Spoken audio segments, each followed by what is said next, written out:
آپ کو پتہ نہیں یاد ہے، لوگوں نے پتہ نہیں، میرا جو پہلی دفعہ جب میں پرائم منسٹر بنا تو میں نے قوم سے خطاب کیا، تو میں نے قوم کو ایک چیز کہی تھی کہ آپ کو بڑا شور ملے گا اور ساری جگہ سے آوازیں آئیں گی کہ ملک تباہ ہو گیا، یہ ہو گیا، نااہل ہے، یہ ختم ہو گیا. کیونکہ میں نے تب آپ کو کہا تھا سب کو کہ ہم نے کوئی مفاہمت نہیں کرنی، کوئی کمپرومائز نہیں کرنی. اس ملک کے وہ جو بڑے بڑے ڈاکو ہیں، میں واضح کرتا ہوں، یہ چور نہیں ہے، یہ ڈاکو ہے. میں 30 سال میں پولیٹکس میں آیا ان کے خلاف تھا. نہیں تو میں پھر سے کہتا ہوں، جس آدمی کو اللہ نے سب کچھ دیا ہے اس کو کیا ضرورت پڑی تھی کہ اپنی زندگی ساری لگائے، اپنا گھر بار سارا کچھ لگا کے ایک گھٹیا لوگوں سے ہر روز برے بھری گالیاں سنیں. لیکن میں اس کو جہاد سمجھتا ہوں. تو میں نے شروع میں کہا تھا کہ جب بھی، کیونکہ میں نے ان سے کوئی مفاہمت نہیں کرنی، انہوں نے مجھے بلیک میل کرنا کہ کسی طرح ہمیں NRO دے دو. جو جنرل مشرف نے اس ملک کے اوپر سب سے مارشل لاء سے زیادہ اس نے ظلم کیا تھا ان دو بڑے گھرانوں کو NRO دے کے، یعنی ان کی چوری معاف کر کے. اب میں اس کو سمجھتا ہوں کہ یہ ملک کی سب سے بڑی غداری ہے اگر میں یہ کروں گا. اور اس لیے یہ افراتفری پھیلائی ہوئی ہے، جو ٹی وی پہ آتا ہے جو تباہ ہو گیا ملک میں یہ ہو گیا، غربت بڑھ گئی. میں ذرا آپ کے سامنے پہلے یہ ذرا رکھتا ہوں نا. انہوں نے کہا کہ غربت بڑھ گئی ہے. ورلڈ بینک کی فگر ہے کہ 4 کیٹیگریز انہوں نے بنائی. ورلڈ بینک کہتا ہے کہ چاروں کیٹیگریز میں غربت کم ہوئی ہے. پہلے میں 0.6% کم ہوئی، دوسرے میں 1.4% کم ہوئی غربت، تیسرے میں 2.9% کم ہوئی، اور آخری میں 0.6% کم ہوئی. اس کا مطلب کہ ہمارے دور میں تو غربت کم ہوئی ہے. ابھی انہوں نے ورلڈ بینک نے پاکستان کی خود ویریفائی کر کے انہوں نے فگرز لگائی ہے کہ پاکستان میں جو دولت میں اضافہ ہوا ہے، یعنی GDP میں اضافہ ہوا ہے، وہ 5.37% ہے.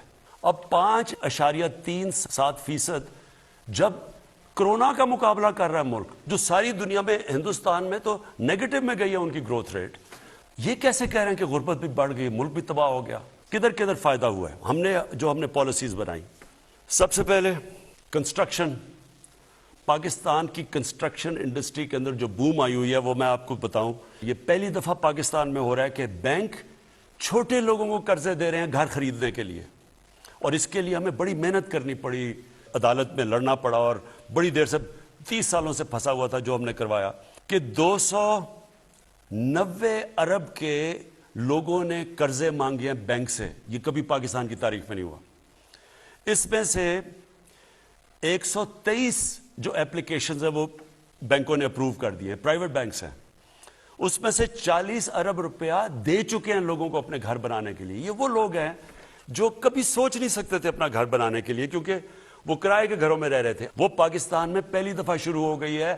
اب عام تنخواہ دار طبقہ اپنا گھر بنا سکے گا. پہلی چیز، 45,000 گھر یونٹس بن رہے ہیں اس وقت. 324 پروجیکٹس ہیں کنسٹرکشن انڈسٹری میں، اور اس میں 30 لاکھ گھر بن رہے ہیں. 324 پروجیکٹس ہیں، 30 لاکھ اس وقت گھر کنسٹرکٹ ہو رہے ہیں.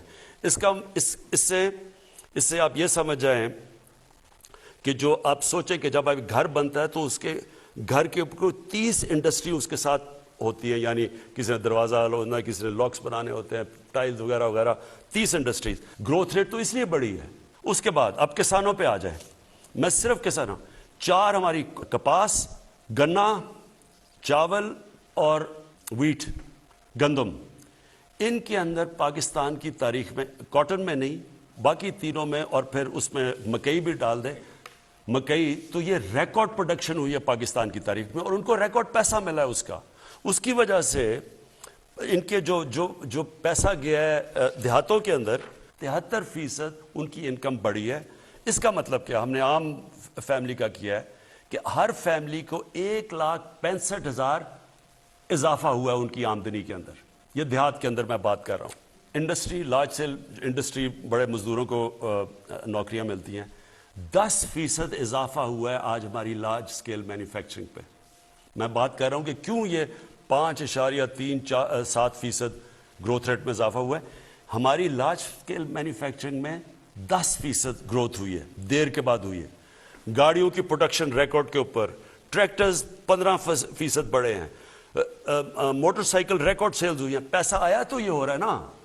अगर इतने बुरे हालात होते, गुर्बत बड़ी होती, तो ये किधर से सेल्स हो रही हैं? पाकिस्तान की टैक्स कलेक्शन, तारीख में कभी इतना टैक्स इकट्ठा नहीं हुआ। 6000 अरब इंशाल्लाह हम टैक्स इकट्ठा करेंगे। मैंने वादा किया था कि हम 8000 अरब रुपया पाकिस्तान से मैं टैक्स इकट्ठा करूंगा इंशाल्लाह। इससे भी आगे जाएगा। जो अब हम जो ऑटोमेशन लेके आ रहे हैं, टेक्नोलॉजी लेके आ रहे हैं, टैक्स बेस बढ़ा रहे हैं। अच्छा, फिर कॉर्पोरेट सेक्टर आ जाए, जो बड़ी बड़ी बिजनेसेस हैं, इनकी प्रॉफिटेबिलिटी जो मैंने कहा कि इनको मैं आप कहूँगा कि आप मजदूरों की तनख्वाह बढ़ाएं।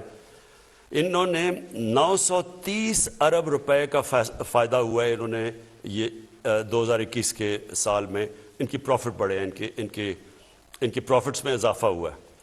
प्राइवेट क्रेडिट ऑफ टेक, यानी जो उन्होंने प्राइवेट कंसर्न्स हैं, जिन्होंने इन्वेस्ट करना है, जिन्होंने सरमायाकारी करनी है, उन्होंने रिकॉर्ड उनके क्रेडिट में यानी उन बैंकों से उन्होंने पैसा लिया है इन्वेस्ट करने के लिए, जो 10 साल में सबसे ज़्यादा लिया है। और वो 1 ट्रिलियन 1100 अरब रुपए का उन्होंने लिया है। हमारा आईटी सेक्टर, जो फ्यूचर है वो आईटी की है, और पहली दफ़ा हमने इंसेंटिव्स दिए आईटी सेक्टर को। उनकी 2 अरब से 3.5 अरब डॉलर की एक्सपोर्ट्स बढ़ी हैं। हालांकि ये कुछ नहीं है, 47% इंक्रीज़ हुई है, लेकिन जो हम अब इनकी मदद कर रहे हैं, इंसेंटिव्स दे रहे हैं, फ्यूचर ये इंशाल्लाह ये सबसे तेज़ी से बढ़ेगा। एक्सपोर्ट्स, हमारी रिकॉर्ड एक्सपोर्ट्स हुई हैं। हमारी इस वक्त 31 अरब डॉलर की एक्सपोर्ट्स हैं, जो रिकॉर्ड है। मैं समझता हूँ ये बहुत कम है, लेकिन हम पूरा जोर लगा रहे हैं, क्योंकि मुल्क तो तब तरक्की करेगा जब एक्सपोर्ट्स बढ़ेंगी, उसके ऊपर पूरा जोर लगाया हुआ है। और रेमिटेंसेस, जो बैरून मुल्क पाकिस्तानी, उन्होंने सबसे ज़्यादा पैसा बैंकों के थ्रू इस बार ही भेजा, 30 अरब से ज़्यादा, 30 अरब डॉलर से ज़्यादा।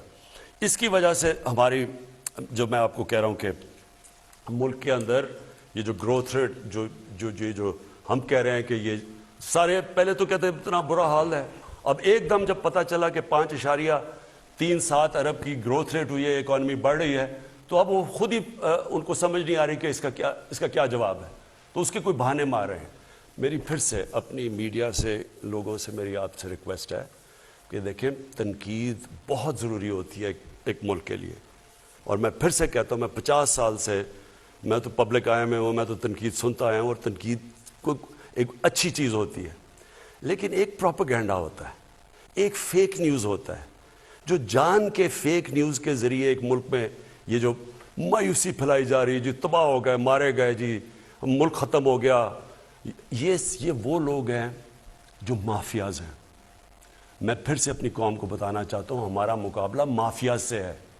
ये आम लोग नहीं हैं, ये पॉलिटिशियंस नहीं हैं, ये माफियाज हैं, जिनका सिर्फ एक मकसद है कि किसी तरह ये गवर्नमेंट इसलिए गिरे कि क्योंकि इनकी वो जो खाना पीना, जो रोजी लगी हुई थी, जो हलवे खा रहे थे, जो बाहर इनकी अपार्टमेंट्स थी, ये इसके ऊपर टांग ना आ जाए, कहीं इनका एहतसाब ना हो जाए। और ये बैठ के, और इसके अंदर मीडिया में लोग बैठे हुए हैं, अफसोस से कहना पड़ता है कि वो इनके साथ मिल के मुसलसल मायूसी फैला रहे हैं। तो इनसे मैं आज ये पूछता हूँ कि इसका क्या जवाब है कि आपने तो जो जिस तरह की मायूसी फैलाई है, बताएं कि ये ग्रोथ रेट 5.37% की कैसे हुई है। और ये हम नहीं कह रहे, ये वर्ल्ड बैंक कह रहा है। ये जो सारी मैंने सेक्टर्स के अंदर ग्रोथ हो रही है, ये बढ़ रहे हैं, ये कैसे हो रहा है?